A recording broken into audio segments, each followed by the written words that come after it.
Lionel, is that you? There, I think I got it.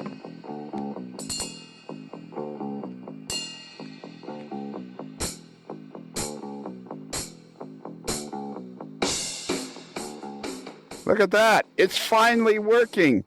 Bruce, it's finally working. Yeah. I don't think anybody's... Is that Scott Thornton? Yes, it is. How'd you get in here? How did you get in here? I jammed my foot. He snuck in through the window. I jammed my foot when you tried to slam the door. I jammed it in there. Oh, my goodness gracious.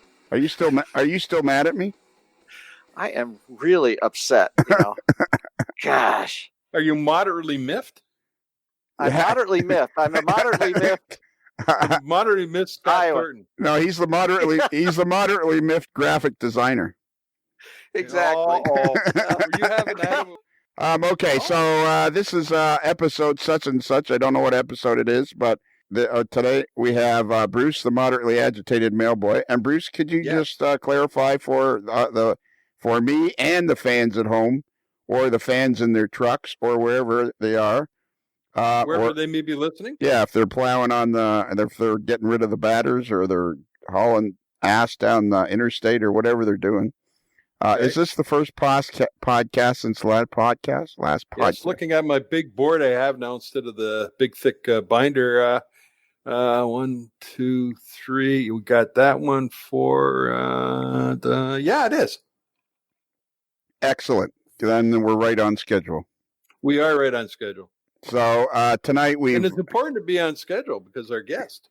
Yeah, well, it's like I say, when I get lost, I might be lost, but I'm making good time. That would actually. There's a T-shirt. Yeah, that would describe this podcast perfectly. We might be lost. Yeah, my wife. My wife's sister has when she's lost, she has a really slick way of finding her way back home when she's out driving. She says, "Just follow the person in front of her." Go ahead. Go ahead. Then when she calls in from Santa Fe, you wonder what's going on. Yeah. And that voice you hear is Scott Thornton, who is Scott, the moderately miffed graphic designer from Ames, Iowa. Mm-hmm. Moderately miffed is true. Yeah, because, okay. Miffed at everything. So here's the deal, Bruce. So Scott very graciously, a few months ago, sent me a design for the podcast. And he said, "This is a really cool design I made. What do you think?" And I said, "Oh, I like it. It's really neat." And the only thing I said to him is, I'd like it if the lettering was similar. Or there was like the lettering we have, a small case, lowercase a, capital M, lowercase, then a uppercase L. And that was the last I ever heard of him. Mm-hmm. Oh. And then he got mad because I made a suggestion. Yeah, it ticked me off. Yeah. Well, see, when designers are pretty close to artists, and we can get moody, and when we don't like something, we just shut down. That's how we handle things. You just shut down. We just shut down, and we just make it a mystery. See what you. Well, so it's kind of like being married, is what you're saying. Yes, exactly. Yes, in fact, truth be told, that just happened this evening with my wife. So I said, "I'm going in my room, shut my door, and call up Lionel and talk on a podcast." All right. She goes, "Fine, get out of here." So that's. There you go. I go to my room, which just happens to be my layout room. So that's pretty good deal. Yes. Well, I think I'll start drinking heavily. That might help. Mm-hmm. Okay. That's what I'm already doing. But drinking moderately just ain't doing it. Yeah. Okay, so Scott, the reason you are here joining us for this interview is because it was your suggestion. And, thanks. And we're going to talk tonight. We're going to talk to a fella named Jason Klocke. Remember we read his email, Bruce, a while ago, or we did on viewer mail. We were musing over the pronunciation, whether it was Klocke or Glocke. Yeah, and then he put it at the bottom, and it made it very easy to figure out. It's Klocke. It did. If or we only Klocke, read that Klocke. far. Yeah, if we'd only read that far. And then I thought, hey, this is the guy Scott told me about. Mhm. Well, I won't hold that against him, so I should contact him and see if he'd like to be on the podcast.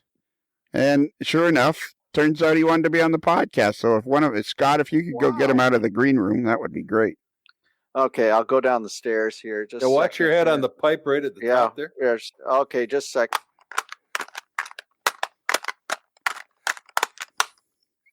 Yeah. Jason, you in there? You in there, Jason? Unfortunately. Well, get out of that. The green room is slimy and nasty and All right. gross. Come on up these stairs and we'll rescue you. Yeah, but be careful. Apparently, sounds like Scott's covered them with some sort of cheap tinfoil. Yeah, we got to make it adventurous. Yeah.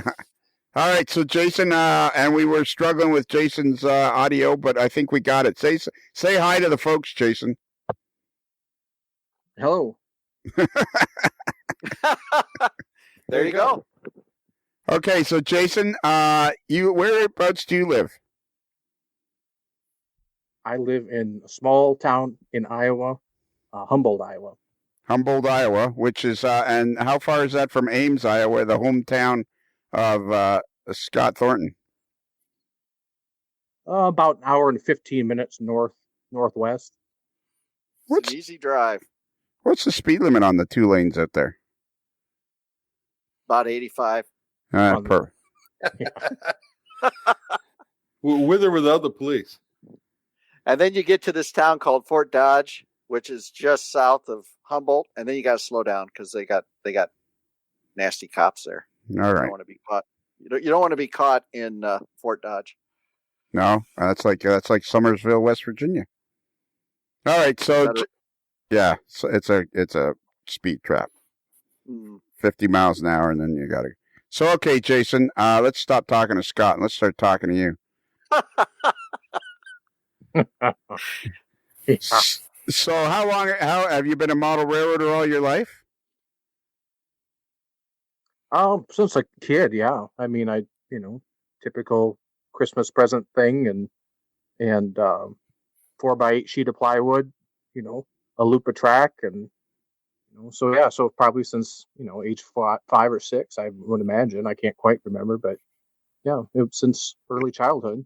And how old are you now? 42. Oh. Oh man, getting up there. Yeah, I'm sorry. Bruce, are we gonna have to end this interview? Yeah, he doesn't meet our age demographic. Yeah, it doesn't meet the NMRA age demographic of 67 or older. Yeah, come back in another 30 years, and we'll. Yeah, yeah, we might be interested in 30 years 25 years when you've advanced. Yeah. Yes. So okay. So the first loop of track, was it HO scale, or did you start with the Lionel? No, I started HO scale. Okay. It was a starter set, like a Bachman starter set or something like that. All right. I believe I got for Christmas, and it started that way. So are you from Humboldt, Iowa? No, I'm not from Humboldt. I ended up here. I'm originally from Mason City, Iowa, which is home of the Music Man, and also home of the where the plane took off that had Richie Valens and Buddy Holly and the Big Bopper that crashed. Really? They played over in Clear Lake, their last gig there in February. Yep. Oh, okay. So is that Mason City was where the Music Man was based? Yep. That's where he was from. Meredith Willson was born and raised in Mason City, and then when he wrote the musical, he based it on his childhood growing up in Mason River City. Right. Yep. So okay, well, so I think we can stop now, Bruce. That's a lot of information for this podcast. That's pretty good, though. Yeah, I didn't know that that's. Are you over? And of course, now I'm tying this into There's Trouble and thinking of the Simpsons monorail episode, but I digress. Oh, yeah. Fastly. Monorail. Boy, this has been 10 minutes of dynamic podcasting. Okay. Yeah. All right, you're overstimulated, Lionel? Yeah. It's too much. He's got little flashing red lights in his eyes says tilt, yeah, tilt, tilt. it's too much. Right now, our buddy Rod Darien, out there in the middle of Western Australia, driving his grader. He's gotten out of the grader. He's left it in gear and put it to idle, and now he's laid down in front of it.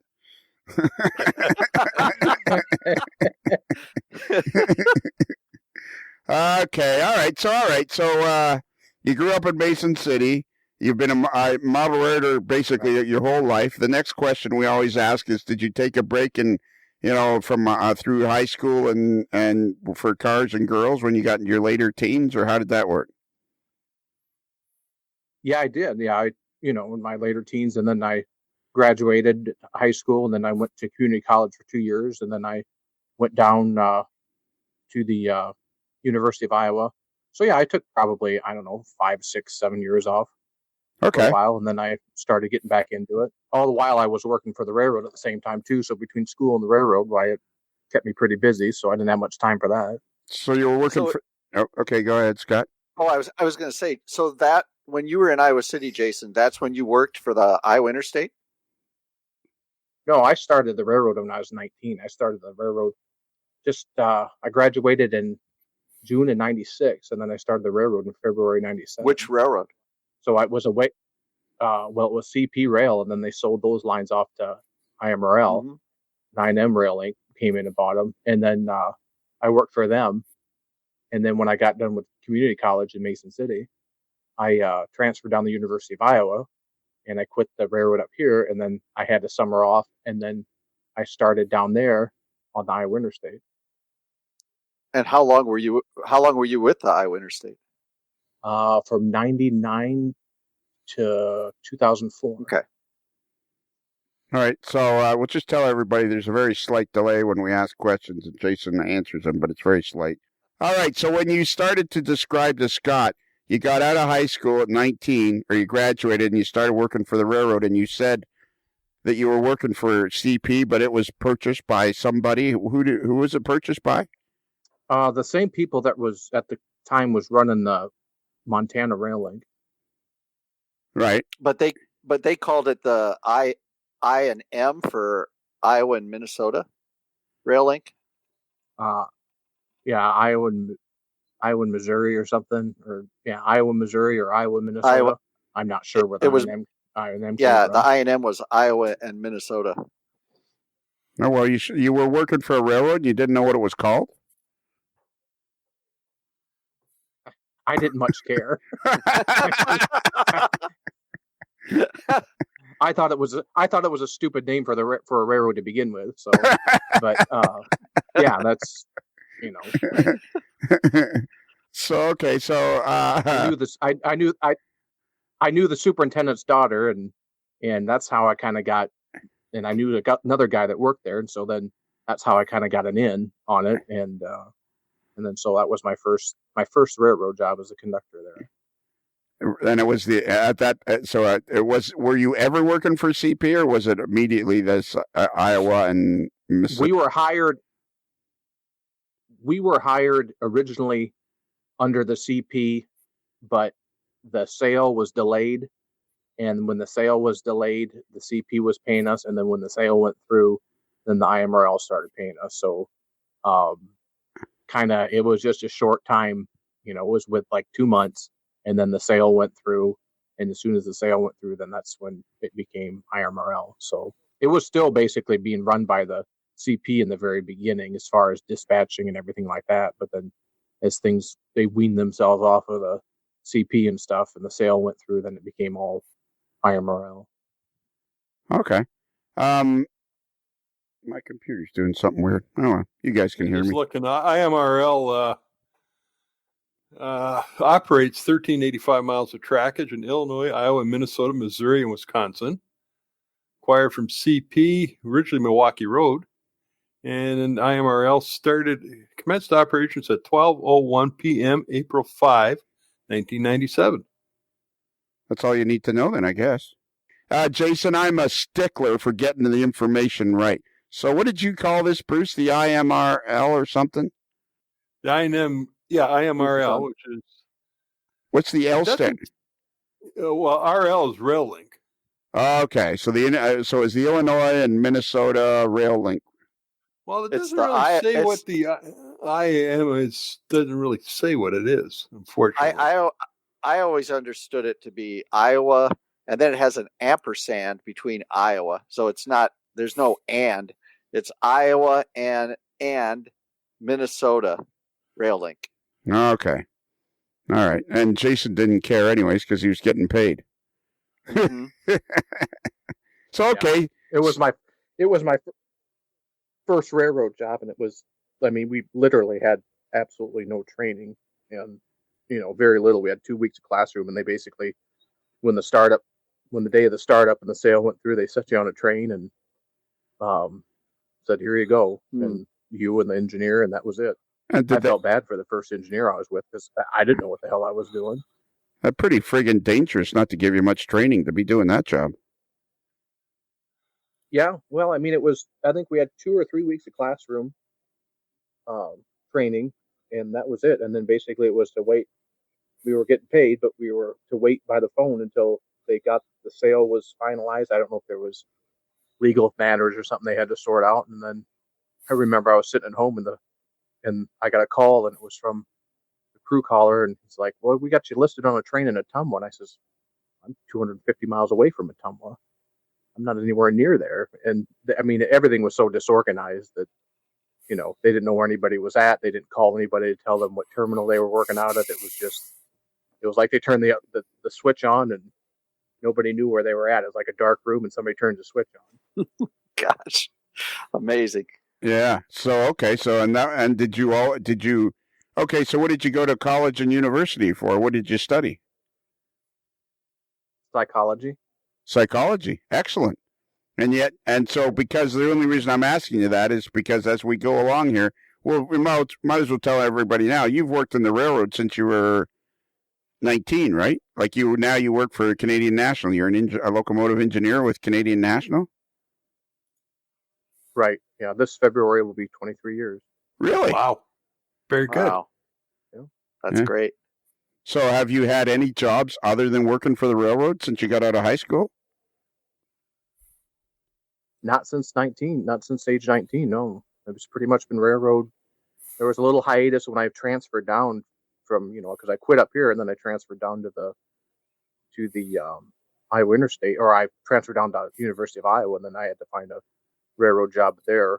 And they were hiring, not the summer that I went down there, but that fall they hired. So I had a little time off there in the summertime. But even during the summertime there, I actually got on in the summer gang on the Cedar Rapids and Iowa City Railway on section. So I was still able to work for the railroad, even though, I wasn't full time. It was just a summer part time help for the section. Did you always want to work for the railroad? I mean, well, liking trains and things like that. I mistakenly thought it would be a good job. But that's a thinking error. I mean, I don't get me wrong. It pays well and things like that, but you give up a lot, and there's a lot of things that you miss out on and things like that. And I work for the railroad so I can model railroads. Like I work for the railroad for the money, so I can do the things that I want to do. Right, and model railroad, I have to do one of them. Okay, so there seems to be a lot more prototype or full-size one-to-one railroaders in model railroading than one would guess. Have you come to that conclusion? There's a few. I think a lot of them keep it close to their vest. I mean, because there's a stigma that that if you're a model railroader, you're interested in trains and things like that, that somehow you won't take your job seriously, or you'll be so enamored by it that you won't make a good railroader and stuff, which is not. I think, honestly, to tell you the truth, I think the people that are model railroaders or photographers or whatever. I got a good buddy who's a fabulous, outstanding photographer, and he gets published all the time, but he takes pictures and that's his thing. And but he's one of the best engineers I've ever known. I mean, I think those people, the ones that have an interest in the industry in general, probably make the better railroaders. I think most people there are somewhat interested in the railroad to an extent. They may not, model it, but they may be interested in their work or maybe the history of it or something like that. You mean, just to clarify, you mean your buddy is a railroader that takes photos of trains, right? Yeah. Okay. Yep. Okay. What did you think he meant? Well, he said photographer, and he didn't really specify. It could have been. Can you get your mind out of the gutter for just 5 minutes? A lewd photographer. Well, no. It's a photography. Hey, nudge, nudge. Yeah. Say no more. Say no more. Exactly. Yeah. Say no more. Oh, yeah. Yeah. I wasn't thinking. It's just not a Benny Hill show. Come on. No, it's Monty Python. Get the comedy references right. No. But Benny Hill was the crude one. Don't you remember Benny Hill? Oh, of course. That was. Love Benny Oh Hill. man. Oh yeah. Benny Hill would always have always flash a babe on the screen, and I apologize, Jason. I shouldn't have invited Scott. he says that. Jason says that every time he invites me up to operate on his railroad. Yeah. So okay, I'm just okay. So all right. So you and what was that? Scott doesn't operate. Scott doesn't operate. He comes in an operating session. Me and him sit at the desk and talk. Yeah, exactly. Or he takes video. Yeah. So. Yeah, he's got that one good video on Scott. You got that one good video on his on your YouTube page. That's right. And I took he did a nice job. that back when I was more enthusiastic about the videos, and that lasted about 3 videos, and I was like, man, this is a lot of work. So you talk about Ken Patterson. I don't know how that guy does it. I mean, the video editing takes a long time, and it's a lot of work, and then if something, it's like any software, you're hunting and pecking around the screen going, I want this feature, where in the heck is it? And it's a lot of work to put those videos together. So it is a lot of work. You gotta try having an audio podcast with you on it. You know what, Bruce? Bruce, that was rude, and Scott, I apologize, Bruce. I should never have said that. That was rude, Scott, and I apologize. You don't have to apologize, because it makes it so much more fun. Feel free to be abusive and nasty, and go right ahead. So okay, so Jason, they're pretty. The problem is, Jason, the guys like you who are enthusiastic model railroaders, but also work for the full-size railroads, you have a tendency to skip over stuff, and people are interested in it. So at one point you said before you worked for the Iowa Interstate, you worked for the Cedar Rapids and something. Cedar Rapids and Iowa City. It's a short line that runs from Cedar Rapids to Iowa City. And I worked a summer there on the section gang to make some money in the summer while I was waiting for school to start. And then hopefully, eventually I did get on with Iowa Interstate as a conductor, back being a conductor again. But that kind of filled in that summer. So did those psychology courses help you figure out all those crazy railroad types? Yeah, you got to be a little bit nuts to work for the railroad. So, it was a case study. You could take that right back in. You could take your field studies right back to the classroom, right? A good example of that is I had a guy who was a conductor here, and anyway, he was always, no matter what you would say to him, he was always taking the opposite position. If the sky was blue, he would say no, it was red. If the answer was yes, he'd say no, the answer is no. And he just was kind of argumentative and things like that. And anyway, so one day I was talking to him at work, and I says, Rick, I says, I think you really got something going on here. I think you got a problem. And he says, what do you mean? What's going on? I says, I think you have some kind of disorder that makes you so combative and so argumentative. He's like, well, what do you mean? I says, I think you have oppositional defiant disorder. And he said, no, I don't. And it just proved his case, because he had no idea what oppositional defiant disorder was. But I think we have that occasionally on this podcast. Yeah, no, we don't. Yeah. I'm still trying to figure out why Ralph Franzetti always sounds mad. Well, because he is always mad. Ralph is just Yeah, it's just Ralph. He kind of grows. He kind of grows on you after a while. yeah, he is just always mad. Okay, so all right, so then you work for the Cedar Rapids in Iowa City, and then you got hired on by the Iowa Interstate. Now, this is something I'm interested, Jason and Scott. I'm interested in this because I didn't really even know of the Iowa City, Iowa Interstate Railroad until I met Scott, and he started telling me all about it. And it's a fair-sized railroad. I mean, it runs all the way from Chicago to where? Chicago to Council Bluffs, and then they had a line that came off of that line, and it goes a branch down to Peoria. So those are the major cities: Chicago, Peoria, Council Bluffs. It runs through Des Moines and Iowa City and Davenport, Rock Island. And where's Council Bluffs exactly, roughly?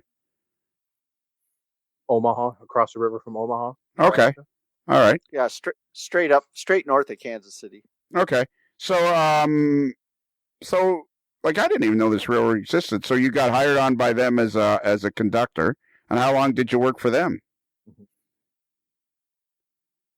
99, I think it was, till 2004. Okay, so roughly 5 years you worked for them. Hired out. Yeah. Mm-hmm.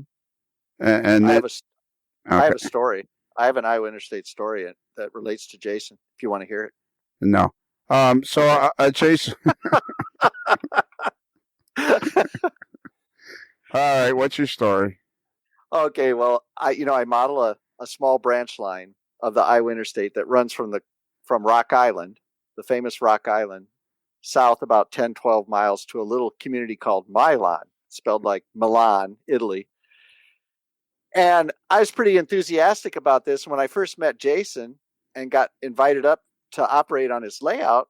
We'll get into this, but Jason is quite the artist. But anyway, I went up there. I was real excited to see his layout, and he's a nice guy. We hit it off, and it was a good time. And then I was telling Jason the first time about what I was modeling, and I said, yeah, this branch line ran this little, neat little SW1200 switcher, the 250 and blah, blah, blah. And I'm telling him all this. Of course, he knew all this. And the first thing Jason tells me is good. He says, oh, yeah, the 250 was a piece of crap. He goes, that was the worst locomotive on the whole dang railroad, And I'm like, oh, gosh, I just kind of killed my enthusiasm. And yet here you are.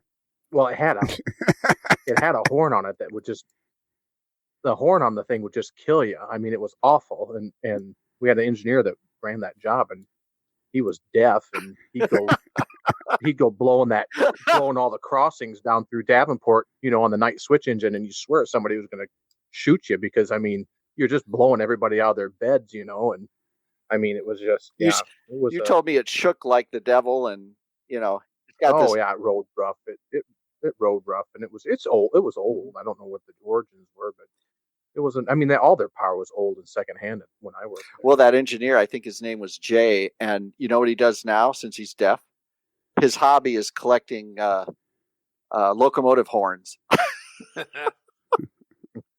He collects them, and he goes to these meets. I think they call them blow-offs. So where Jason, where exactly is Rock Island? It's the Quad Cities. It's right on the Mississippi River in eastern Iowa. Okay, so like where is it near? So because Jason, we have people all over the world. West of Chicago. Okay. West of Chicago, about 150, 175 miles west of Chicago, right across the Mississippi River. So is it near like Davenport, Moline, something like that? It is. It's part of the Quad Cities, which Quad Cities are Davenport, Rock Island, Moline, and Bettendorf. Okay. Yeah. All right. So anybody that's looking for rock, and it's weird how the Rock Island got its name with such a little town, eh? And that's stuck. That's okay. Yeah, so the Iowa Interstate was part of the Rock Island system. That was when the Rock Island went under. It was a startup, and they to try and save the line from Council Bluffs to Chicago, and it didn't make money for a long time, but it's making money now. Yeah. Well, if you look at the Iowa Interstate's Herald, Lionel, it's the same. It's the old Rock Island Herald, just with a different, the outline. Right. The famous Rock Island outline. That's what the Iowa Interstate adopted because they run on the old Rock Island track. Okay. All right. I'll take your word for it. Okay. So then in 2004 you got hired on by who? Jason. I had heard that the CN was hiring, and in Iowa, which is part of the old Illinois Central system, and I heard that they were hiring, so I quickly applied online, and I made a phone call, and I got an interview the next day, and I was hired on a Thursday, and they told me to show up on Monday morning for work. So it was kind of a really quick deal, but that's how I ended up working for the CN, and that was in 2004. I left Iowa Interstate and went to a Class 1 and worked for the Canadian National. And when did you become a locomotive engineer? On Iowa Interstate. I became 2000, I think it was, 2000 or 2001. I became an engineer on Iowa Interstate. Okay.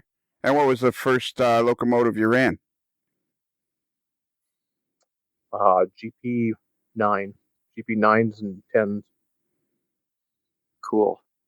So now you live in a town. You live in the town of Humboldt, Iowa, which is north of Des Moines. The home of. Yep. And it's in the northeast of Omaha. It's let's see, what's the next big town? There isn't one to the north. So it's the home of Harry Reasoner. Oh, so have you picked places to live that had famous famous citizens, or is that just a coincidence? Everybody that thinks, I mean, there's no really famous from Iowa. There's actually quite a lot of people famous from Iowa. One time, Johnny Carson lived in Iowa. He lived in Corning, Iowa. Right. In Avoca, Iowa. He was born in Corning, I think. And then John Wayne was, I think, Winterset. And so there's famous people, sprinkled throughout. But yeah, Harry Reasoner is buried out. Yeah. Maybe Harry Reasoner's buried out in the cemetery out here in Humboldt. Oh, I never knew that. That's cool. Yeah. All right. So let's see. Where's the best? So okay. So when did you get back into model railroading? Like when you were with the Iowa Interstate, or when you got on to CN, or when did you feel like you started getting back into the hobby? When I got through with college, and I was working for the Iowa Interstate, and when I would have free time and stuff, I was just doing small things like putting kits together, cars, things like that. I wasn't doing any really custom painting or anything like that, but just doing scratch building some cars, things like that. And then I didn't really get into it hot and heavy. This is the railroad that Scott came and took a video of. That's the first railroad I've ever built, and I didn't start that until I got the job up here at working out of Fort Dodge for the CN. And when I moved to Humboldt, which is just 15 miles north of Fort Dodge is the terminal that I work out of. But when I bought the house here and stuff like that, of course, I had a basement and stuff, and I finished another room in the basement, and then I started putting the railroad up, and I started doing that in 2006. So you ended up not far from where you were born and raised in Mason City, then? It's about an hour and 15 minutes, hour and 20 minutes or so from here. So it must be kind of cool for you to have basically ended up in the same area where you were raised. Yeah, I actually, my sister lives here. She, when I was living in Iowa City, and I had to get, because they told me I was hired when I went and interviewed after my interview, and they said, well, we need you to start right away on Monday. Class starts on Monday, orientation starts on Monday. And so I had to basically go back to Iowa City, run a U-Haul, and get some friends together and help me pack my stuff and rent a U-Haul and come up here over a weekend. And my sister was living in Humboldt at the time, and she still does. But so she was my point of contact up here, and I didn't know anything about Fort Dodge. And I said, "Well, can you get me an apartment? Can you find something for me quickly?" And so she was able to find one in Humboldt, and then so I've been here ever since. Cool. And what size of a town is Humboldt? About 4,800 or so, and then we're right. Dakota City is just on top of the hill, so it's kind of two towns that are connected. We're the Twin Cities of Iowa. So you got Dakota City on top of the hill, and Humboldt's on the down by the river, and so I suppose combined population a little over maybe 5,000-6,000, I suppose. Okay, cool. So before we get much farther, we gotta relay that story about how your dad, how you met, how you ended up the Masons. Your stepdad ended up building you a layout. You wanna like you Yeah. as a kid? Yeah, go ahead with that one. That's a cool story. Well, my mom and dad are divorced, and they've been divorced for ever since I was young. Maybe 5, 6, somewhere in there. But anyway, they've remained really, really good friends. They still talk to one another and things like that, and we all celebrate holidays together. And so it's a really nice relationship that we all have. But anyway, um, my dad wanted to build me a layout, but he didn't have the time or the skills. But he'd go to train shows with me and things like that. My mom would go, and there was a guy that was really good with scenery, and he did a lot of custom painting and stuff. And I knew him because I would talk to him at the train shows and things like that. And so my dad asked him one time when we were trained. So he didn't, not in front of me, but he says, "Hey, I'd like to have a railroad built for my kid for Christmas. Would you be could I hire you to build him a railroad?" And it was like a 4x8 railroad, but it was all scenic and everything like that, and really done well. And so he did. My dad hired him and stuff like that. And anyway, he brought the railroad over, and I got it for Christmas, and everything like that. And while he was a few years later, he was going through some receipts and things like that, and he had seen me, since at shows with my mom and stuff, train shows and things like that, or around town, or at one of the local hobby shops. And he was going through some receipts, and he found the receipt for when he built my railroad a few years earlier, and he called up and basically asked my mom out on a date. And a couple years later, they were married, and he's now my stepdad. That's cool. And what? That's a great story. Yeah. He taught me how to, when they were dating and stuff like that. I was in high school, and they got married when I was high school. I was in junior high, and when they were dating, and then they got married when I was high school. But anyway, during high school and stuff, he showed me how to custom paint and do scenery and things like that. And I've kind of taken off on it. And he's the one that gave me the skills to do what I do. And he's an outstanding modeler himself. And so it's kind of nice to have somebody in the family that you can share it with. That's very cool. And did he have a hobby shop in Mason City or something? No, he didn't have a hobby shop, but a friend of his did. It was a friend that he used to work with that had the hobby shop, and that's everybody. It was a real small hobby shop, and everybody kind of congregated there on Saturday mornings. They had donuts and coffee and stuff, and sat around. And when I was real little, I used to ride my bike down there in the summertime, and the guy that owned the hobby shop was real nice. But that's how I ended up getting to know who my stepdad was. Before he became my stepdad. That is a super cool story. So when did you start the layout that you have? What are you modeling? Let's first off, what is it you're modeling exactly? I modeled the Chicago Great Western Railway in roughly 1965.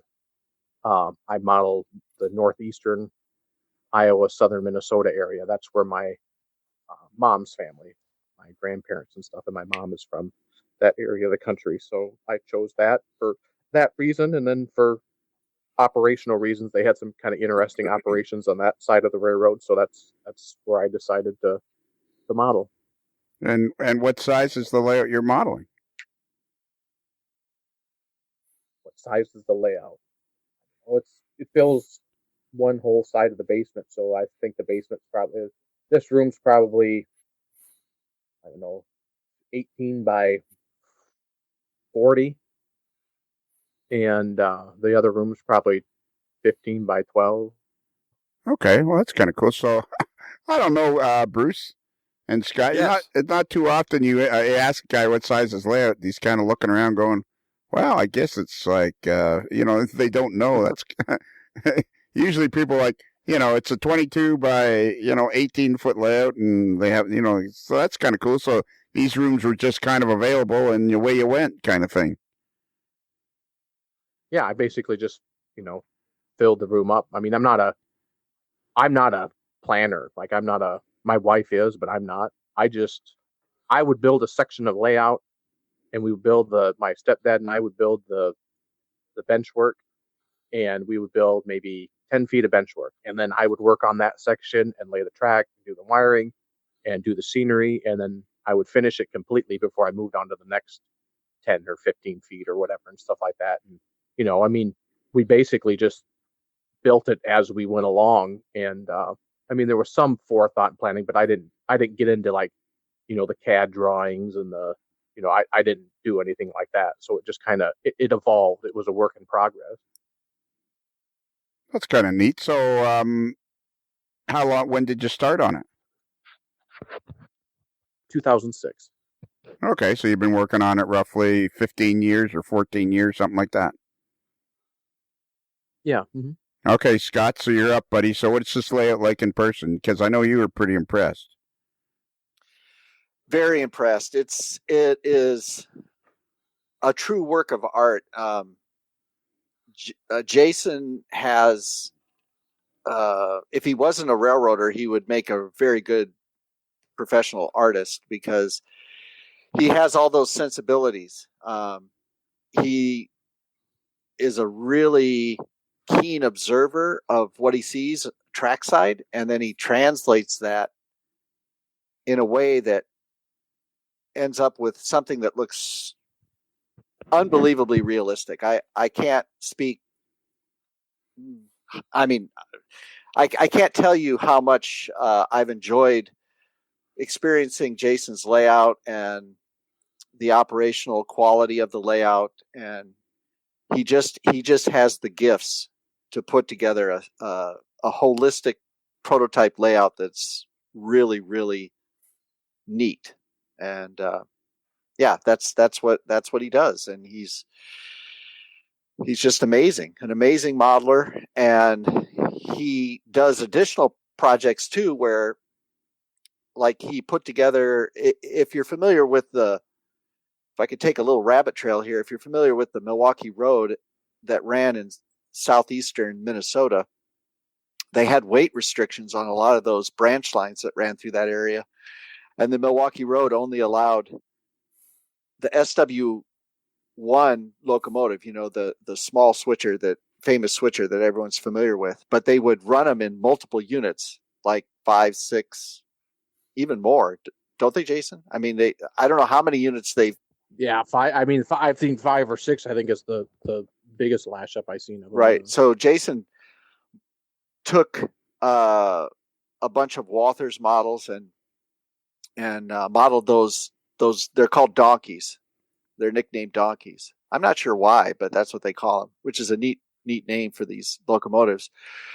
So he does, in addition to his spectacular Chicago Great Western layout, he does other modeling as well. And he's got other motive power that he's modeled. And he's just a fantastic artist. That's all I can say. Well, that's pretty cool. So, okay. So, Jason, like I looked at the YouTube video that Scott took, and I mean, it is a beautiful layout.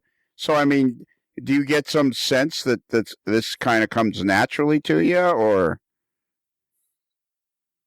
Well, I mean, I appreciate Scott's sentiments there. I mean, it's something I see every day. Like I look at it every day, and I think you have to be a little bit obsessive compulsive to be in this hobby.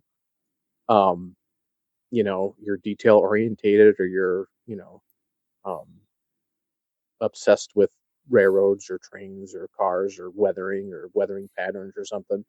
and scenery is kind of my thing. I mean, I look at it every day. I mean, I when you're going down the road on a locomotive or you're switching or something like that, all you're, other than listening to the radio or to your conductor, or if he's sitting up there with you, you might not want to talk to the guy or sick of talking to him. So you're looking, staring out the window. And so you see these little small things, these nuances and stuff like that. And I model kind of what I see or what I, and I have to backdate it, because of course I model 1965, but there's still things that are, common to the railroads that were common back then too. But if you incorporate those little things, the railroad really comes alive, and those little nuances and things. That's what I enjoy. Yeah, I've looked at the video. It's a beautiful layout. So tell us about you went to St. Louis and Chicago to the RPM meets to give clinics. What was your clinics about? The first clinic I did was in St. Louis, and my stepdad does clinics there too. He's retired now, but he's kind of talked me into putting something together to go down to St. Louis. And so my first one I put together was on scenery, how I do the scenery and the static graphs and things like that. And so my first one was on scenery, and then I did one. I did that one at St. Louis, and I also did that one at the Chicago RPM meet. And then I took a few years off because I wasn't able to make it for a few years. And then I did my second presentation that I just did this year at St. Louis and at Chicago on operations of the layout. And that was a really fun one to do, the operations, because it told about how I explained how I'm telling a story with the layout, how I'm capturing a moment in time in history on the layout, and then how I interpret that and how I present that using the layout. And each one of those clinics were standing room only, and flowing outside of the room. And another thing about Jason too is he, in addition to his artistic talent, he's a collector. And since he's a railroader, he knows what he's looking for. So he's got a lot of mementos. He's got some shadow boxes, if you know what those are. They're the little set-off boxes that he puts together his collection of railroad memorabilia, and it's really neat. Signs and other operational things that were used in the past that he has around the layout room that are really, really neat. So what is your stepdad? What does he model? He models the Minneapolis and St. Louis Railway. Okay. And what's his name? Clark P. Clark Prost, Clark I bet. Probst. I bet it's Clark Prost. Yep. And he lives in Mason City. Clark Probst. Okay. All right. Correct. Cool. How I'm not even going to tell you how I figured that out. So what is his clinics about? His clinics? Yeah. His clinics, anywhere from he does ones on his layout, about his layout. He does a branch line, an M and St. L branch line, in central Iowa. He does one. Sometimes he does it on freight car modeling, just basic tips on freight car modeling. He does just a wide variety of different clinics and stuff. He also uses, he's done some with it. He's used some of the things out of my collection, like interpreting train lists and kind of how traffic patterns were on certain railroads and things like that. So okay, I think this is a good question. Scott, you can Scott and Clark, or Bruce, you can let me know if this is a good question. So okay, yeah. So Jason, so you built your layout without really a plan, as you say, and you kind of built it in sections. But you're doing operations and you're giving a clinic on operations. It was very popular, as Scott says. So how did you manage to build the layout so that it was good for operations when you didn't really draw a plan out and get it, with that in mind necessarily? Like, did you have that in mind that you wanted a layout that was good for operations, or was that just kind of after halfway through you kind of realized that, or like, how did that work? No, basically, I spent the first, oh, well, let's see, I moved in 2004. So for first 2 years, just research. Okay. Just out collecting, photographs or talking to people. I was able to get in contact with some of the last surviving conductors and a dispatcher and engineers and things and depot agents and stuff that work this line, work the area that I wanted to model. I always knew I wanted to model the Great Western and I wanted to do this area. Um, so the first 2 years was spent doing operation or doing research, and that part of that research is talking to the guys that work the line. How did they do this? How'd you do the work at McIntyre? How'd you do the work at Hayfield? How were the jobs run? You know, out of Austin or out of Rochester and things like that. And so the operations took care of themselves because once I knew that I wanted to model this area and I knew the towns, the decisions I had to make were the towns that I wanted to include in on the layout. And once I had that whittled down, the operations was just, I just emulated the operations of the prototype. And so the operations just fell in, just like, you build the track and the trains run the same way as they did on the prototype. Okay, so you built your layout with you're not necessarily a guy that does planning or whatever, but you had in your head that you wanted it to operate like the railroad you were modeling, so it was kind of easy to build end up building a layout that was going to be suitable for operations. Right. It's a switching layout. I'm not a timetable train order, point A to point B type of. It's not that type of layout. It's a switching layout. So I mean, you go from town to town, switch towns, meet other trains as far as picking up, setting out cars from other trains and things like that.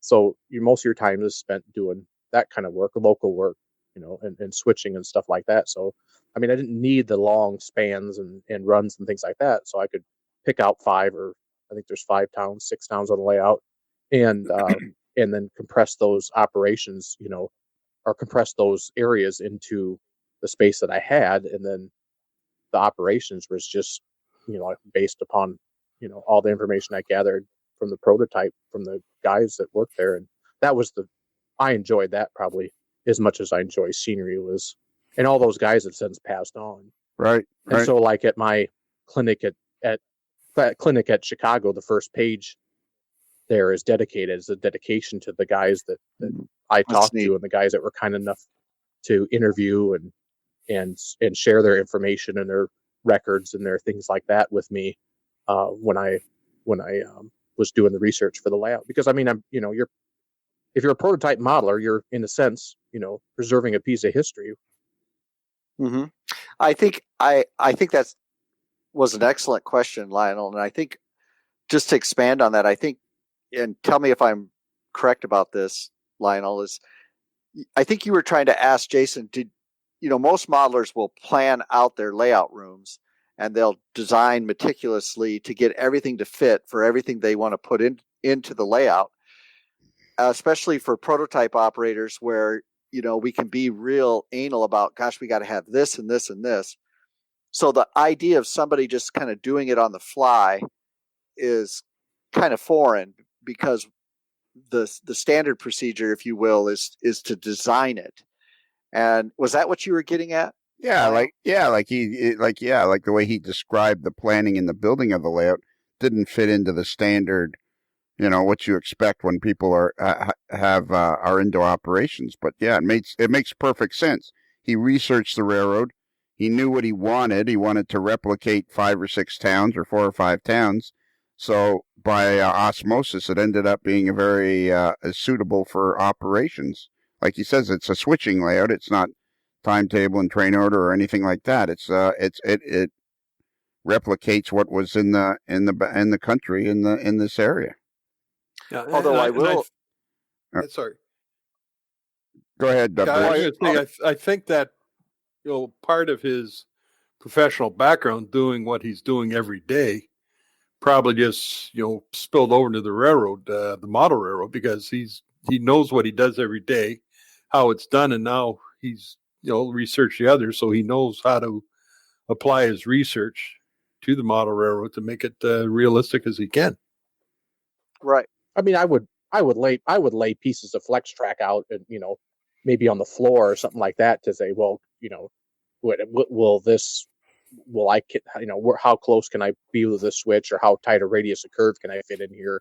But I mean, it was just basically laying it on the floor and on the carpet, and then later on that day, the bench work went up to fit kind of what we kind of thought would fit, and it went from there. It's it's not. It's I mean, I've been to some layouts where they're an engineering marvel. I mean, some people really get into their bench work and really get into their the engineering of the wiring or the whatever. And I didn't. I mean, those guys are great and they do great things with their layout. But I wanted mine, up. And I'm, like I said, the scenery and the stuff is my thing that I enjoy doing. So the bench work and stuff and the design probably wasn't really what I was really concerned about. I just needed a palette to put my scenery on, and so what did you use for bench canvas work to put my scenery on? It just 1x4s and 2x2s, and it's basically the back is screwed to the studs in the wall, and then they've got 2x2 legs. It's just your basic box design, and then it's foam, pink foam on top of the framework that's made out of 1x4s, and then over the top of the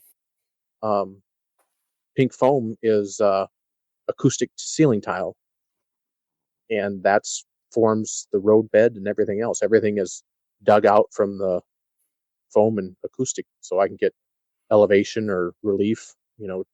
If I want to stack some ceiling tile up or dig down into the ceiling tile and the foam for a ditch or a river bed or something like that. But that's basically what it is. So is the track on acoustic ceiling tile or the pink foam? It is on the acoustic ceiling tile is the top layer. Okay. So then what I did was I carved the road bed out of took like a rasp and carved the road bed or any type of grade for the road bed out of the ceiling tile. So how'd you get that idea? That's kind of a unique idea. I don't think I've ever heard that before. The acoustic ceiling tile, I think my stepdad, I think he gave me the idea, and I think he heard it from that Jim Six when Jim Six had a group, I think, on when he had a Yahoo group years ago. Somebody was talking about using a ceiling tile, an acoustic ceiling tile. And see, if you don't put something, my experience is if even if you lay cork road bed on that pink insulating foam, it drums. It acts like a drum. It amplifies sound underneath the layout. And so I didn't want that. So I went and went to a Home Depot or Menards or Lowe's and got acoustic ceiling tile. And then I just put constructed adhesive over that and then glued that to the pink foam, and that absorbs the sound really well. Oh, that's cool. Good idea. As much as it pains me to say this, this video that you did, Scott, is really good. Okay, thanks. I appreciate that. Ooh. Oh gosh, you gotta work hard, Bruce, to satisfy some people, don't you? But it is a great video. It's a great video, and it's a great layout. Go ahead, Jason. It's got 33,000 views. I said he did a good job. It's got 33,000 views. Yeah. People. Go ahead, Scott. People have raved about it too, because not the video work, but the modeling is really spectacular. And I was going to say too, is when you operate on Jason's layout, it's prototypical, it's fun. He doesn't put pressure on people. It's not one of these operating sessions where if you do something wrong, you get chastised. It's a lot of fun. And as a lot of us know, the Chicago Great Western was known for really long trains with multiple F-unit lash-ups. And at one point in every operating session, we replicate that, don't we, Jason? I mean, that train takes up almost the full length of his layout room. So it's pretty cool. Yeah, it does. Yeah, so, there's mainline freights run, and the mainline freights that run that basically feed the branch line part of the layout can get upwards of 60 cars and 6F units. Wow, that's impressive. Okay, so walk us through a typical operating session then. Yeah, that's kind of what my presentation was about at St. Louis or at Chicago this year. But anyway, basically what happens is, it's you can have I run 2 crews, and that's enough for the layout. And 2 crews can consist of 2 guys a piece, or maybe 3, because it's always good to have a brakeman there. And we all use switch lists, so everything's on switch lists. You don't carry cards around or things like that. And I kind of work as the clerk, making sure everybody's got the list they need and stuff like that. But anyway, basically what happens he yells at everybody. Time out. Time out. Go ahead, Scott. He yells at everybody. He hands out the assignments and just really, really cuts into people, lets them know, you got to do it this way. Are you sure you're not the only one he's yelling at? Well, maybe. Wait a second.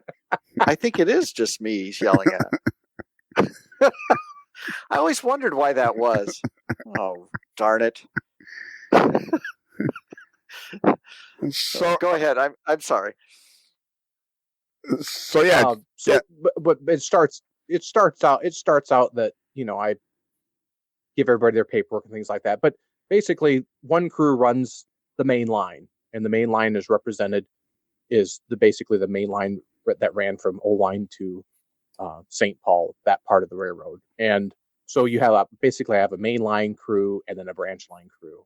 And the main line crew runs the main line freights that work 2 towns on the layout, and those 2 towns basically feed the branch lines. And so they're concerned with that. And they run the mainline freights, and then they also run a couple of branch jobs that run out of a Hayfield, another town on the main line there. And then the other crew is just basically concerned with the branch line that ran from Rochester, Minnesota, down to McIntyre and Osage, Iowa. And they pretty much they start their day out. They work the switch engine in Rochester and switch the industries, and then when they're done with that, they build the local, and then they run the local down the branch to McIntyre, back up and return, and then we run a branch job down to Osage during the layout, down the branch down to there. And so, a typical operating session, is 5-6 guys, and we usually start in the morning around 10 in the morning, and we break for an hour at lunch, and we come back for a couple 2-3 hours after lunch, and that pretty much wraps everything up. And do you usually do it on a Saturday then, or something, or? Well, no, I because I work for the railroad, I have goofy hours. So, as my schedule permits, like recently I've had Thursdays and Fridays off. And so, it would be like on a Thursday or a Friday. And, the majority, if not all, my operators are all retired. So it's not, it's not hard for them to come down, during the week and things like that.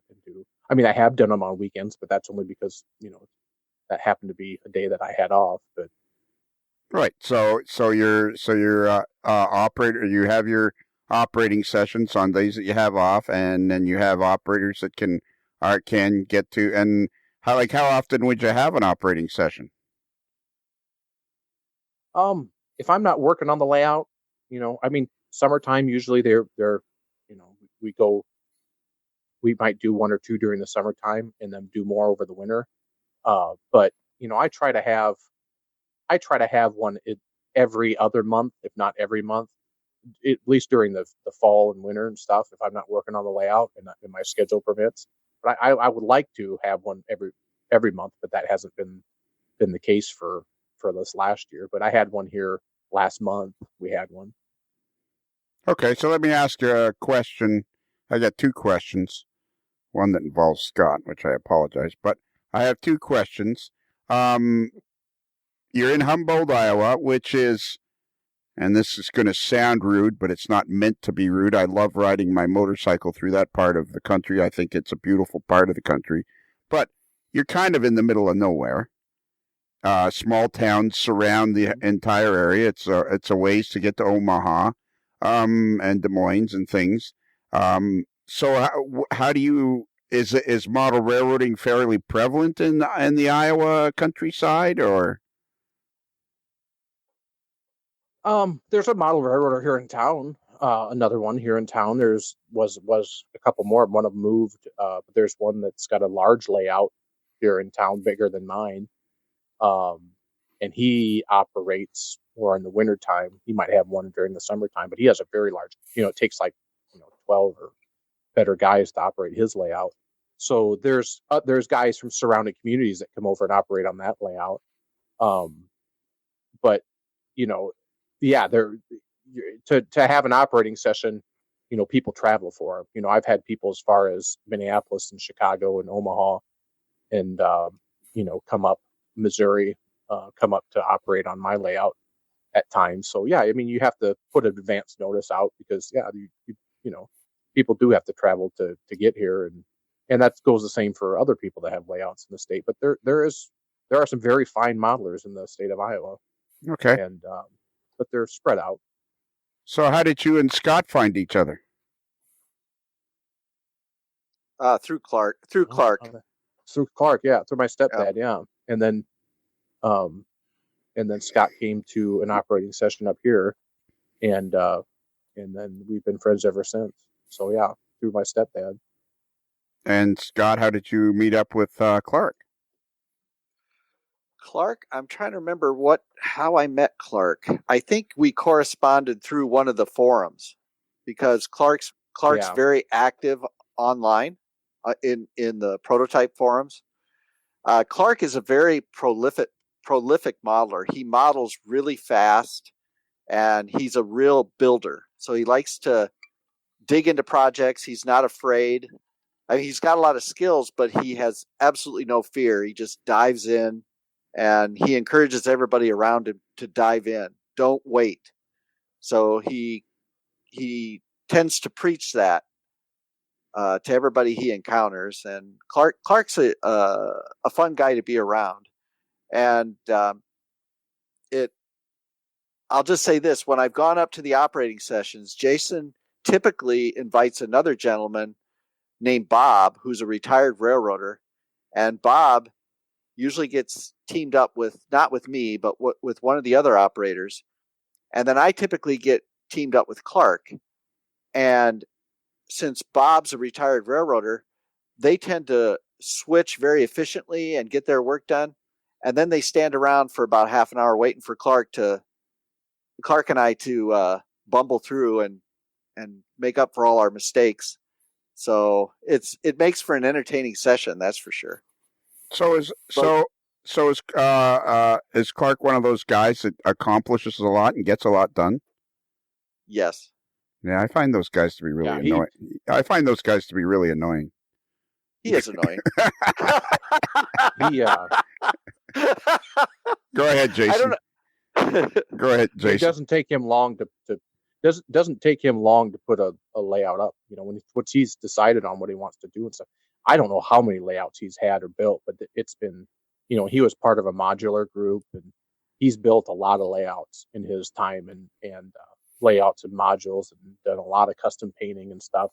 So yeah, the layout that he's finished now, which is, Scott's got some video on it, I think, on his. Yeah, I'm just looking at his video, and it's amazing.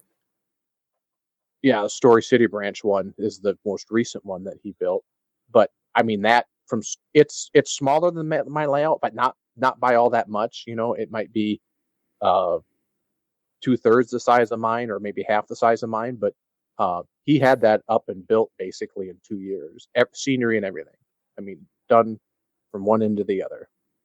He has.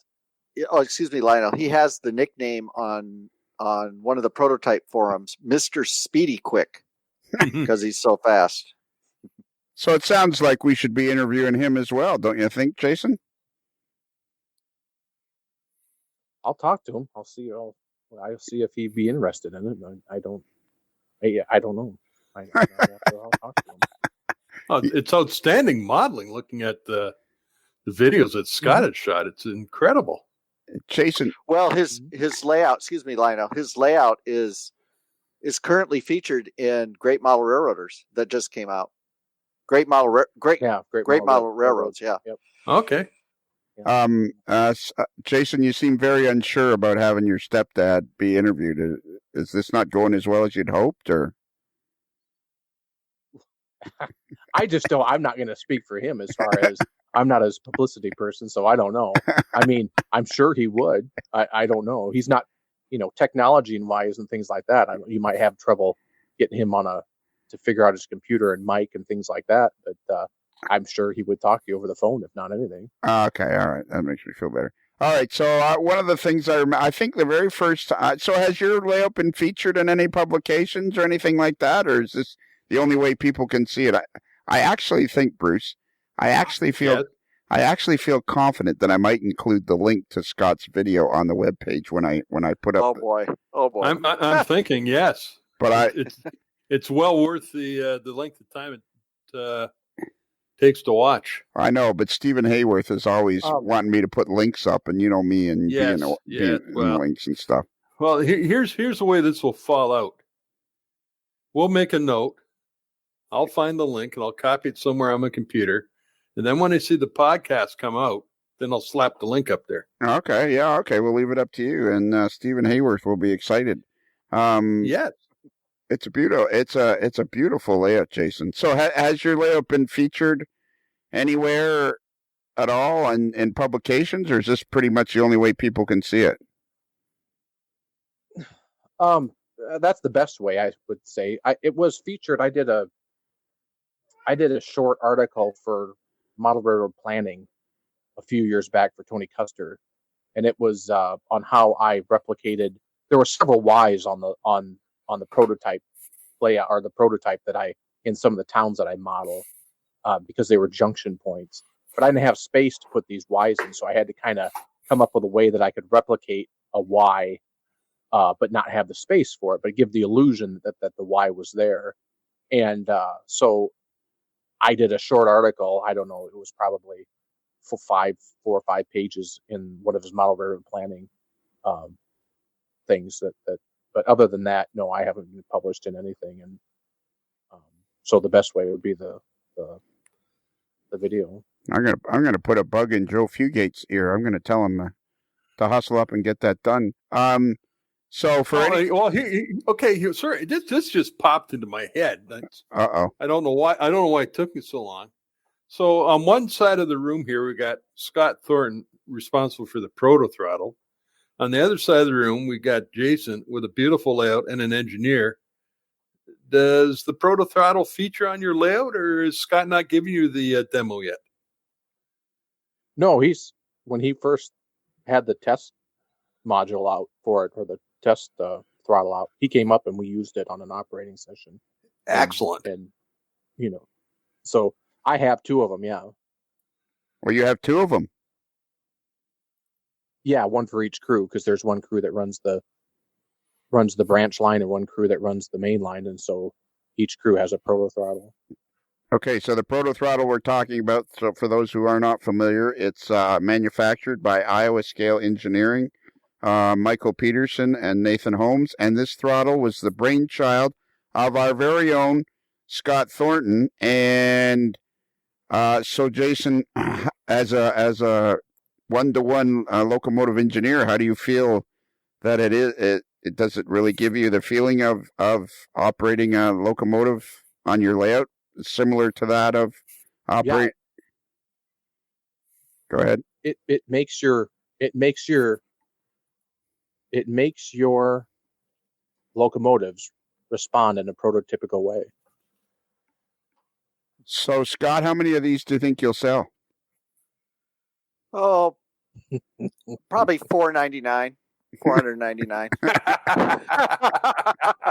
Oh, yeah. That'd be it. That's it. We're no more. We've done enough. In production. That's it. We're out. Yeah. Yep. In production. No, we're actually we've actually just done another batch of we're in the process of producing another 100, and if we sell those 100, then we will be over 500, and we have plans in the works, Lionel, that if we get close to 500, you will be notified because something special has to happen. Yeah. At least T-shirts or Something. Something will happen. Signed. We thought about this, possibly have it autographed on the back of the plate by Lionel Strang. Yep, got to have that done. Number 500. You'll have to have him sign throttle number 500. Absolutely. There's no question. So that was pretty awesome. I'm gonna say it. I think it's okay to say it. Hey, Bruce, again on the podcast. So I have this your podcast, sure. I know, but I don't want to go on and on about it because okay. But anyways, I have long story short for I have this thing called the One More Year Fund where I raise money for a hospital and where they deal with mental health for cancer patients. And Scott, I gotta give you credit, buddy, and Michael and Nathan. You guys auctioned off 2 throttles where Scott, you made the faceplates look like a cab stand, and that was pretty friggin' awesome what you guys did. Between you and Jason Schron and Jim Scores at NCE and Tim Warris at Fast Tracks, you guys made a huge difference. So I appreciate thanks. Well, you're welcome, and we loved it because your cause is a great one, Lionel, and we were really happy to do that. And I mean, raising money to fight cancer is always awesome. And so it was a lot of fun, and it brought in, we were surprised actually how much the modelers contributed. So you got to give kudos to those modelers who bid, and for the winners that took the throttles and contributed to Princess Margaret. Absolutely. And helping this hospital helps what they do goes all around the world. So last question, last topic. I was made aware of you, Jason, by Scott when Scott wanted to talk to me about scale sound systems. And he said he'd been to your layout, and the first place he'd been exposed to the scale sound system was on your layout. So how did you find scale sound systems, and what do you think about it? I was just searching for speakers online and stuff like that, and then I had kind of came across it that way, and so I gave it a try, and I had heard chatter on some of the groups online about, the quality and stuff like that. So I placed an order and sent an email off to JT and said, hey, I heard good things. I like to try a couple of them out. And he sent them to me, and I immediately got them and installed one in the locomotive, and was like, yeah, there's absolutely no comparison. And I went back and retrofitted my fleet with them. Yeah, they blew me away. It was incredible. Okay, cool. I do actually have another question. So how do you, I think this is a great question for the two of you. Because again, you live in an area that's not overly populated. Let's put it that way. You're in the you're in the middle of the country, the Midwest of the United States, the lower 48. So how do you guys feel that social media has made the hobby for you guys? Has it helped with the isolation of, has it made the hobby enriched? Has it enriched the hobby for you guys? There you go. Jason, you go first.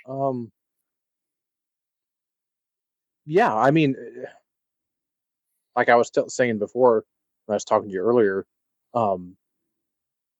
I think that the hobby can be isolating because we do a lot of stuff in the basement, at night, or when we have free time or whatever and stuff like that, and you're putting a kit together or scratch building or working on senior or something like that. It's for the most part it's kind of a solo endeavor, and a lot of times the only time people get together is maybe for the RPM or a train show or stuff like that.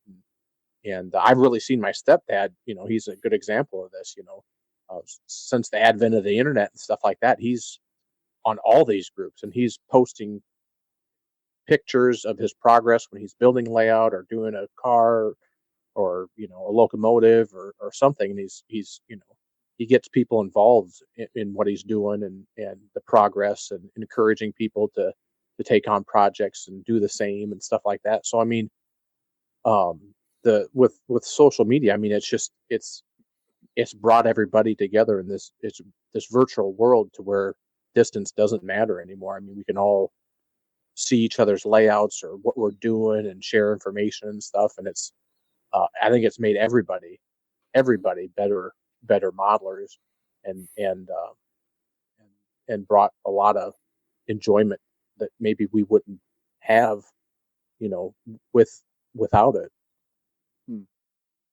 Scott, what do you like? Okay, so for you, being in Humboldt, it's made it easier for you to access other modelers, not only in the United States but around the world. Well, yeah. I mean, I wouldn't have known about JT's speakers if it had not been for the internet, you know, unless he would be at some show that I would happen to be off that day and be able to attend. You know, I wouldn't have been able to do the extent of the research I did for my layout had it not been for the layout, by, you know, being able to look these guys up or talk to these guys or find out where they live, or, you know, and things like that. So, I mean, um, yeah, I mean, living here, I don't think it's necessarily where you can be isolated wherever you live. You can be in a big city and feel isolated, but yeah, I personally, yeah, it's allowed me to draw on resources that were not previously available without the advent of social media. And it's helped you guys. It's easier for you guys to stay in touch. So, Scott, give me your opinion on that, as being in Ames, Iowa, and all that stuff. Yeah, I'm glad you brought that up, because I think that social media has made the hobby so much more richer for me, because I don't have that many modelers that share my particular tribal niche, if you will. Like I'm a prototype modeler, and I get real passionate about that type of modeling. And there are other modelers in my vicinity, but I don't even know how to describe it. They enjoy the hobby, but they're not really in tune with my perspective on the hobby, being a prototype modeler. So I don't really interact with those guys very much. I appreciate their love for railroads, but we just have different views on the hobby. So with social media, I've been able to get on forums or email and talk to modelers directly, and you actually become friends. I mean, I've been to the RPM meets where someone will come up to me and say, "Oh, I'm so and so," and it's like we have a friendship online, but we've never met personally, and you have that immediate connection, and that's fantastic. It's just there's so much available in social media to meet everyone's needs in this hobby, in addition to making great friendships. So I think it's fantastic. I like to balance it. I'm not going to go crazy over social media. I agree with everything that Jason just said, where I'm more of an introvert, so I like to, when it comes to the hobby, so I like to work on the layout, do certain things, but the computer's just a couple of feet away if I ever need to ask a question or want to throw out how you doing out there to my other like-minded hobby friends, and so it's just wonderful. Yeah, it's help, and it's got to be great for you guys, where, like, it's a beautiful part of the country, but like I say, it's not heavily populated, so it's not as easy to find like-minded people. I think we've covered quite a bit here, Bruce. Go ahead, Jason. It really helps us modelers out here in Siberia. I mean, it's really been a yeah, exactly. really been great for us out here in Siberia where we live. That, you know, it takes me 5 days by dog sled to find somebody to talk to. But yeah, yeah, we are definitely in the flyover country, but it has its pluses and minuses.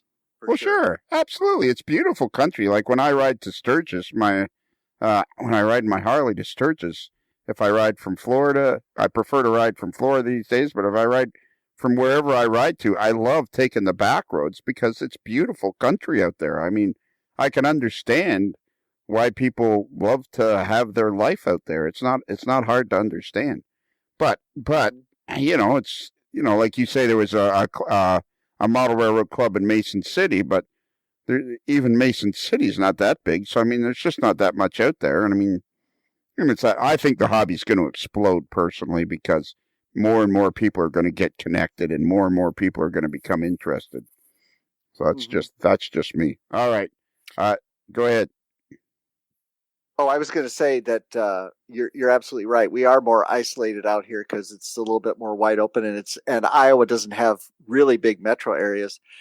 But I tell you, I recently took a trip to Toronto in your neck of the woods, and my goodness, you talk about, going from a flyover state to a city, the biggest city in Canada. That'll get your attention pretty quick. When were you in Toronto? I was there in October because I went up and did several segments for Trainmasters TV. Oh, okay. All right. So you weren't. So you flew into Toronto? I flew into Toronto, and we only had. My wife came with me because she wanted to come and see Toronto. Right. And so we stayed downtown. Right. And dodged the trolleys and ate at good restaurants. And then on one of the days, I drove the 2 hours up to Belleville where they have the studio. And then we spent some time with Trevor Marshall and some of his friends. So that was enjoyable. But and I thought of you because you live in Barrie, right, Lionel? Yes. Well, just north of Barrie. I'm not talking to you anymore. Oh, I'm sorry. We had limited time. Limited time. You said you ate in nice restaurants and you dodged the trolley, so you were obviously there for more than 2 hours. You were within 50 miles of where I live, and you didn't tell me. Well, I'm sorry. I didn't know you were so close. Please forgive me. All right. Apparently, he was doing more than dodging. What's that? I said apparently he was doing more than just dodging trolleys. Yeah. Well, I tell you that. Time out here. Were you put on this planet just to be a constant pain in my butt or something? Yes, exactly. So I thought, Bruce. Yes. Correct me if I'm wrong here, because obviously I've developed a friend. I thought I had developed some sort of a relationship with Scott, but it would appear at this point that obviously the relationship that I thought I had was non-existent. Apparently, he sneaks into town and doesn't even tell you. Yeah. Like he's embarrassed to know you or something. Exactly. Yeah. Avoid that Strang guy. It could be trouble. So how long were you in Toronto? Well, you're not going to like this. No, I'm not. We flew into Toronto, and then we got settled in. First we flew into Toronto, and my wife's one thing on her bucket list was she always wanted to see Niagara Falls. So we flew into Toronto, and then we drove the hour and a half south to Niagara, and we spent a day at the falls, and then we came back up and we spent a day in Toronto, and that's when we saw Trevor and did some sightseeing. And then the next day I went up to the studios, and then after that I came back and we flew out. So that was my time. So I had basically one day in Toronto to sightsee. We went down to the so it sounds like you and Trevor are great pals. I just knew he was close because he was like half a mile from where we were staying. So You know how long it takes me to get from my office to Toronto? My office? Where's your office? Doesn't matter. Oh, okay. Go ahead and take a guess. Half an hour? Yeah. 35 minutes. When I go to a Toronto Maple Leaf game, which is in downtown Toronto, and I leave at 5:30 and the game starts at 7, I'm sitting in my seat before the national anthem. It's easy. You came to Toronto after all this, and you didn't even tell me? I beg forgiveness. Oh, I'm sorry. Yes, I did. holy moly. Oh. I'm gonna have to buy them Costco hot dogs for a week now to console him. Yes. And you know what, Bruce? I'm never going to live. There was. Oh no, you won't live this one down. You'll be reminded quite frequently. Oh my goodness. Oh well. There may be a special thing go up on a Modeler's Life webpage now. Well, apparently Scott and Trevor had a wonderful time. Yeah, apparently. Yeah. Well, yeah. Trevor is his new best buddy. I'm thinking. Well, let's see. It was Trevor, and then Trevor invited some of his chums. Let's see. It was. Do you know? I'm spacing off here. It was Ryan Mendel, I think, was one of them, and I'm going to space off. He's not going to like it. I can just think of his pen name, Hunter Houston. Okay, yeah, he does some interesting modeling. He's a bass player, plays in a rock band. Sounds like you guys had a great time. Well, we just had dinner. So Jason. Yeah. Jason. So is he basically a pain in the butt when he comes to your house too? Oh gosh. Well, him and I just kind of, everybody else runs, and him and I just sit and talk. And he tells me what he's doing with his layout, and he shows me things, and I show him things and stuff, and then, I don't know. I don't say pain in the I'd say butt, well, nobody's apparently he doesn't like. I'd say apparently he doesn't like you. I'd say Jason and I have a similar relationship to Trevor and me, so that just. Oh yeah. Oh okay. No, it's just Never mind. Never great mind. One. I'm sorry. Please forgive me. Please forgive me. I understand. You just didn't want to visit with me. Go ahead, Jason. Oh, I'm laughing at the humor in it. It's funny. Oh my gosh! And the funny thing is, the more Scott talks about it, the more people say he did. Well, I had dinner with so and so. Yeah, I know. Did this. Oh yeah, I know. And then he drove to Niagara digging Falls deeper and deeper and deeper and deeper. Oh yeah. Yeah. And Lionel's just sitting at home waiting for his doorbell. Now, if I would have called Lionel up, he would have said, "No, I'm too busy. I'm sorry." Okay, well let me try. Let me try this. Do you know who George Bogatuk is from Soundtracks? Yes, I do. Yeah. George came to Toronto about a year ago, and he was giving clinics at a local hobby store, Credit Valley Hobbies. And a couple of days before he gets here, he goes, "Hey, Lionel, I'm doing a couple of clinics at Credit Valley Hobbies. Any chance we can get together for lunch?" "Sure, George, that would be great." And we had a swell time. Oh my goodness! Now, did George have a real tough time doing that? No, like it wasn't like he had to consult the horoscope and various sages and things like that. No, he just texted me ahead of time. Said they'd want to have lunch. Yeah, exactly. He just texted me ahead of time because he has my cell number, so he was able to get a hold of me. Oh, maybe that's the problem. Do you have my cell number, Scott? Oh, wait a minute. Yeah, you do. I do. Oh no. Oh, I could just. You don't know how this is. So struck me. Can we retroactively change Kelly question scores? Yeah. Yes. This is going to be another year of pure pain and abuse. I see it coming right now. Well, never mind. We'll get on. It's a show about Jason, so we'll stop now. Okay. Because sorry, Jason. Yeah, and because earlier today, when I was setting this up with Jason, and I thought to myself, "Hey, you know who would be really good at what might be fun to have on the show?"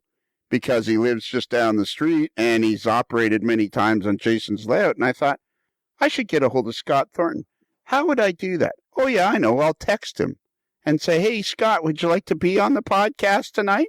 And Scott, of course, Scott, of course, said, "Yeah, I'd love to."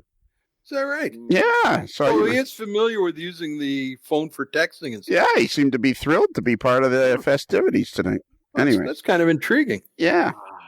Oh my goodness. I'm sorry, Jason. Jason, I apologize. Sorry you had Okay, you had to no, get in on no. this, Jason, Lionel, I could see it Lionel. coming. The next time that wherever we're at together, I'm going to buy you dinner. I'm going to buy you dinner, and I'm going to keep begging forgiveness. But the next dinner's on me. How's that? Hey, you know what? That reminds me of the time just a couple of years ago in Kansas City when we were all at the NMRA National Convention, and the Modeler's Life folks were having we had a Modeler's Life dinner, and the next thing I know, somebody comes crashing into our private room, and I look up, and gosh, who is it? It's none other than Scott Thornton.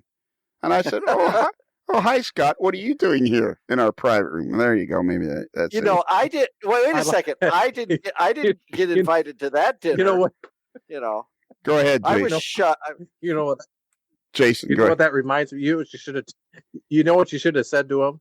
And this reminds me. This is fun. This is a funny story. So my stepdad was.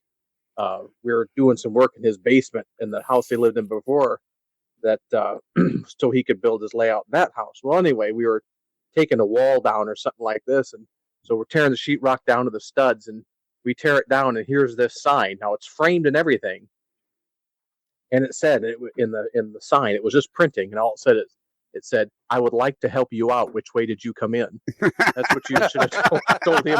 That's what you should have told Scott when he walked in. When he walked into the dinner, be like, "I'd like to help you out. Which way did you come in?" Yes, and that's funny. And I didn't time that very well when I crashed in on their party, because I think, if I remember correctly, Lionel had just been served his hot food, and then I come in and start jibber jabbering with him, and he didn't want to talk to me. He wanted to eat. But you know what, Jason? I put all of that aside, and I thought to myself today, geez, I think Scott would really enjoy being part of this interview. I'm going to get a hold of him, because regardless of, I think Scott would really enjoy it. I'd like to include Scott in what I'm doing today. So, but anyway, so Bruce, could you give out what they call that? Go ahead. Do you know what they call that in psychology? No. A thinking error. There you go. Yes. That happens a lot to me. I'm getting to that age. Okay.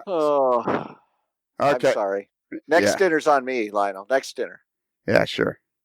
Bruce, could you give out our email address?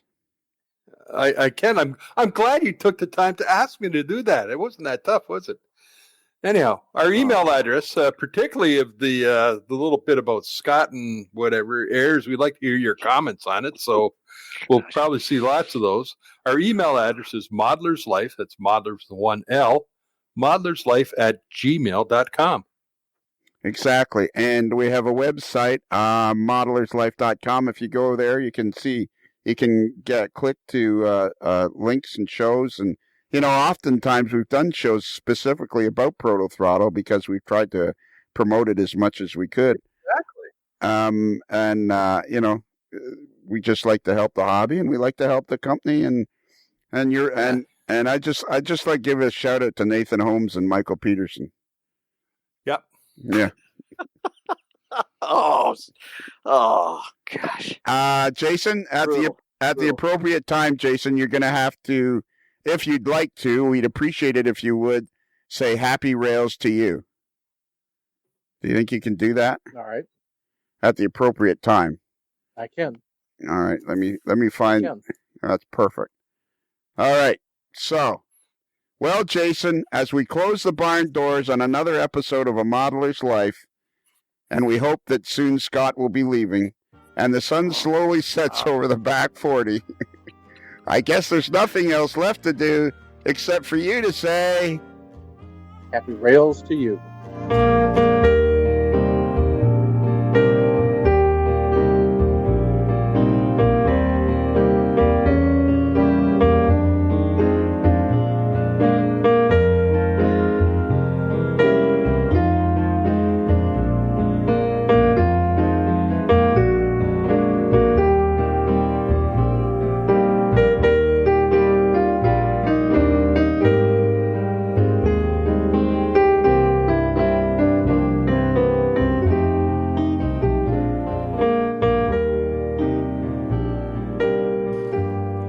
Now it's time for the New Jersey Transit Elevator Escalator Report. Take it away, Dave. Good morning, everybody. Cranford eastbound's back in service. Plainfield westbound also back in service. Vendor had a good day out there yesterday. Hamilton number 3 is out. We think that one's going to be a brake adjustment, but we're going to check it in this morning. The vendor's on his way. At Westmont, we have the DCA out there today taking a look at the testing on the doors, making sure that the safety edges are back in tolerance after the outage yesterday. Newark Penn Station number 3 is out with a skirt panel reset, and Newark Penn Station number 17 is back in service after a reset this morning. It's another Lincoln Homer.